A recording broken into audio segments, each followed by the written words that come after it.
Myself, Dr. Sarita Bang, Associate Professor in English, Government College, Shapura. Girls, today we are going to do a line by line explanation of the poem Ulysses by Alfred Lord Tennyson. The background and introduction of the poem I have already done in your PDF notes, which we have uploaded on the section BA Part 3 group, WhatsApp group. You can refer to those notes before listening to this video. Today, we are just going to do a line by line analysis of the poem. So, let's begin with lines 1 to 5. It little profits that an idle king, by this still hearth, among these barren crags, matched with an aged wife, I mete and dole unequal laws unto a savage race, that hoard and sleep and feed and know not me. The poem begins by telling us that a king gains nothing from just sitting around by the fire with his wife and making laws for people who do not even know him. The speaker at first seems to be some kind of observer or impersonal figure who knows a lot about how to be a king, but in line 3, we learn that the king himself, Ulysses, is speaking. The phrase, it little profits, is another way of saying it is useless or it is not beneficial. Meet and means to allot or measure out. Here, it refers to the king's allotment of rewards and punishments to his subjects. Unequal doesn't mean that the rewards and punishments are unjust or unfair, but rather variable. Matched doesn't refer to a tennis match or other sporting event, it means something like paired or partnered with. Ulysses' subjects are presented to us as a large group of drones who do nothing but eat and sleep.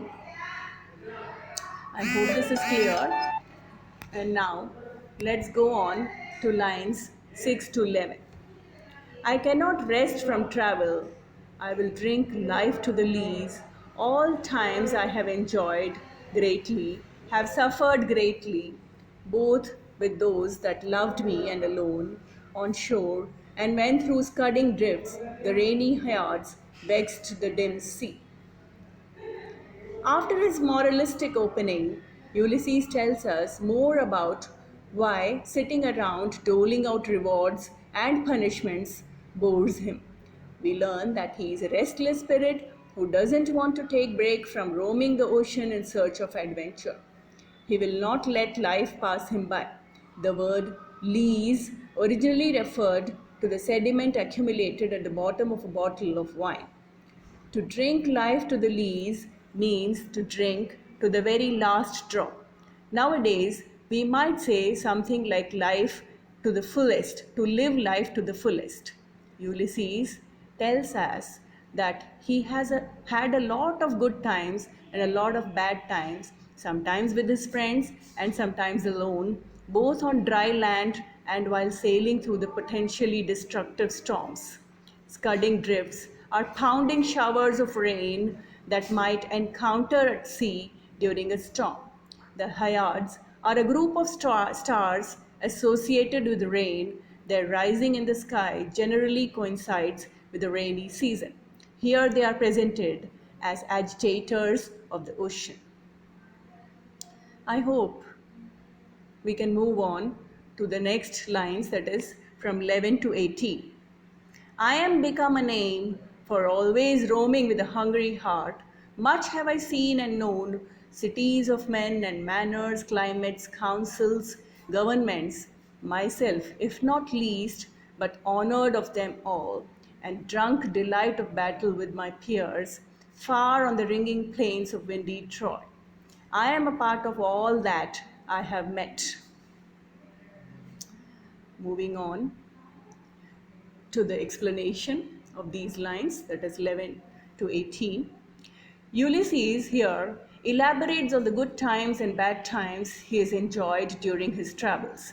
The phrase, I am become a name, means something like become a household name, Ulysses has become famous because he has traveled to so many places.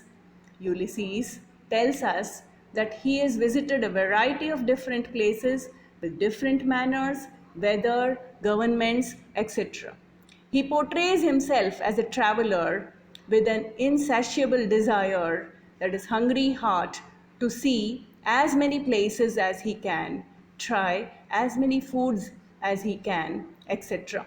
The phrase, myself not least but honored of them all, means something like, I wasn't treated like the least little thing, but was honored by everyone I met. Ulysses also describes the time he spent on the ringing plains of windy Troy, the famous city where the Trojan War took place. The plains are ringing because of the arms clashing together in the battle. I am a part of all that I have met is a strange phrase. Usually we say something like, all the places I have seen are now a part of me. The phrase suggests that Ulysses left parts of himself everywhere he went.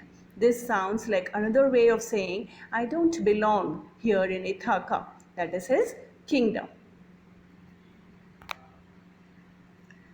Moving on to the lines 19 to 24.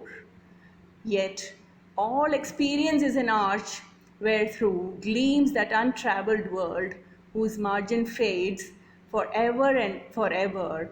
When I move, how dull it is to pause, to make an end, to rust unburnished, not to shine and use, as though to breathe were life. Ulysses here further justifies his desire to keep traveling and living a life of adventure. He compares his life or experiences to an arch and describes the untraveled world as a place that gleams at him through that arch. All he has to do is walk through the arch. The first two lines of the passage are very tricky.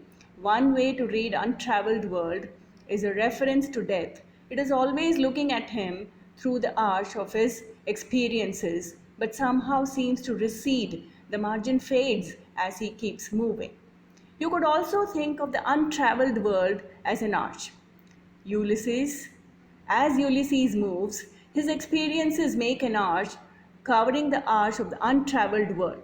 The more he travels, the more the margins or the edges of that world recede or are covered up. Ulysses reiterates how boring it is just sitting around when he could be out exploring the world. He likens himself to some kind of metallic instrument that is still perfectly useful and shiny, but just rusts if nobody uses it. For Ulysses, life is about more than just breathing, it is about adventure. Moving on to the lines 24 to 32. Life piled on life, where all too little, and of one to me, little remains, but every hour is saved from that eternal silence. Something more, a bringer of new things, and while it were for some 3 suns to store and hoard myself, and this grey spirit, yearning and desire to follow knowledge like a sinking star beyond the utmost bound of human thought. Lines, the explanation of the lines. Ulysses continues to radiate a desire for adventure, claiming that even multiple lifetimes wouldn't be enough for him to do all the things he wants.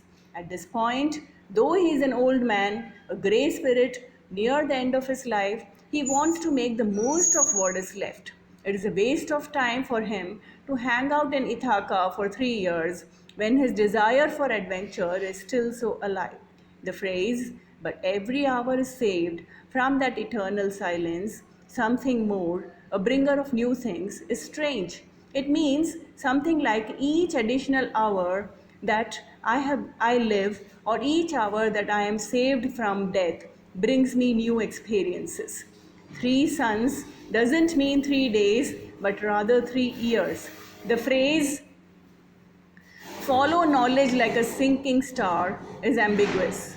On the one hand, Ulysses wants to chase after knowledge and try to catch it as it sinks like a star. On the other hand, Ulysses himself could be the sinking star. That makes sense too. He is a great personality who is moving closer to death. Lines